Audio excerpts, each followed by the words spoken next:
You're listening to the Back Porch Talk podcast. Danny and Jason had many discussions and debates on the back porch while making pivotal investment moves with assets. That's right, with trading cards. They welcome you to the back porch and right into those discussions about current sports news with a fresh and unique twist. So come on and join us.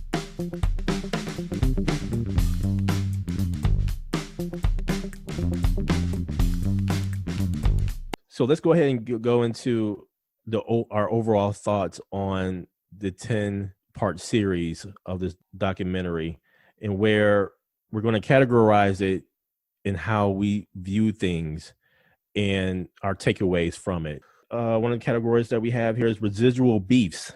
Of course, Isiah Thomas. That beef is still there. There's still some hurt feelings on Isiah's part because obviously he indicated that he could have been on the dream team had it not been for the Detroit Pistons walking off without shaking the hands of the Chicago Bulls.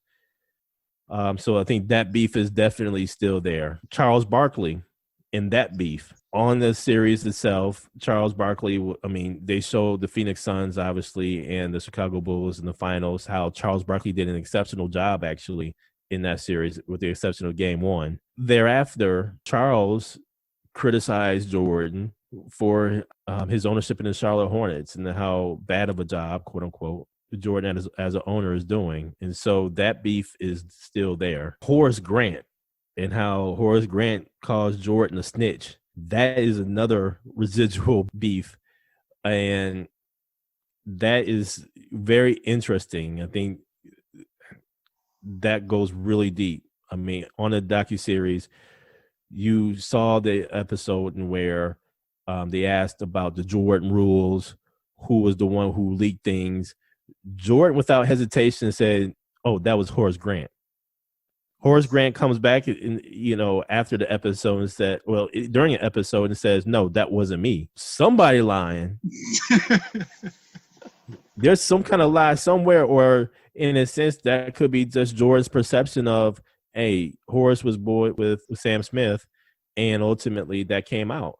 That later turns into how Jordan is, quote unquote, a snitch based upon Jordan's episode as a rookie, going into a hotel room, going to where the players are, and then he sees a lot of stuff happening in the room, whether it's some drugs happening or some ladies happening he was not necessarily used to coming from college campus, things of that nature. Hey, Horace Grant called him a snitch. The other residual beef was that of Craig Hodges. You didn't see Craig Hodges in none of the episodes. You may have caught a jersey clip. I wanted the championship run. Maybe a jersey. Craig Hodges was a pivotal person in terms of human rights, and the fact that he wasn't really in here, I think there's some kind of beef there. I would refer you to our previous episodes and where we go into a little bit more in depth about Craig Hodges. But I think that there's some residual beef there. Thank you for joining us at Back Porch Talk Podcast.